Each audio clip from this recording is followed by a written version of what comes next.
Well, that LSU is very special to me.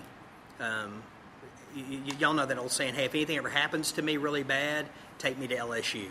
That's what we all say, and it's not a joke.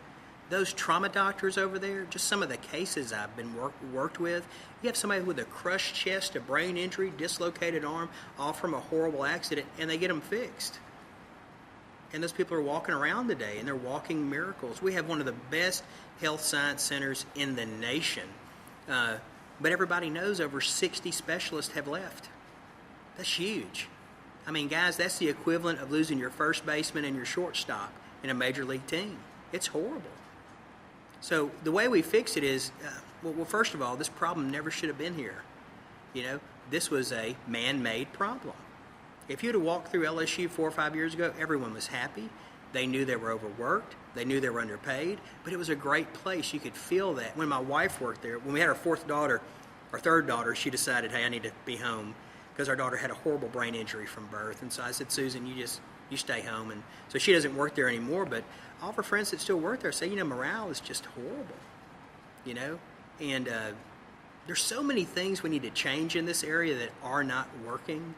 Why pick the thing that was working well? If you did that in your business, you'd only be in business a few months. If you always worked on the stuff that was going good and tried to change it, and it just didn't make good business sense, the maneuvers that were made, and I don't think we'll ever recover from it. I really don't. I think it's the critical mass point might have been about 3 or 4 months ago, because a lot of people who were looking at LSU for medical school, it's not like this is the only place they got accepted. The people that were looking at LSU Baton Rouge, it's not like that's the only place they got accepted. And so it's just like a player who has, who's told a football coach, hey, I'm going to be on your team next year. Well, about halfway through the season, that little senior has a chance to change his mind. And he can walk away from that commitment. He's not bound by it. It's informal. And so we're seeing that happen already. So it's going to be a mess.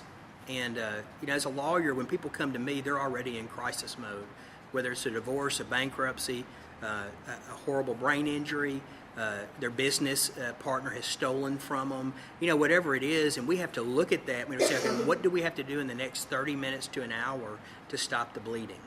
Now, what do we need to do long term with revising LLC documents or whatever we need to do to make sure this never happens again?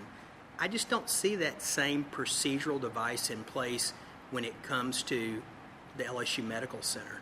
It's almost like it had a target on its back, and anywhere it moved, it was on the radar to be cut. But haven't y'all felt that way about it the last 10 years? They were openly calling it a cash cow we needed to raid.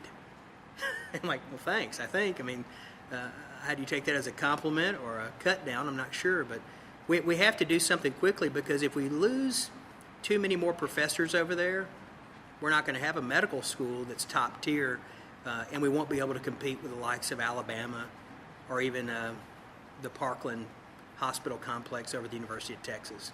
It's going to be tough. So I'll stop. She held up 30 seconds, and I'm going to be a man of my word and not take up all your time. So.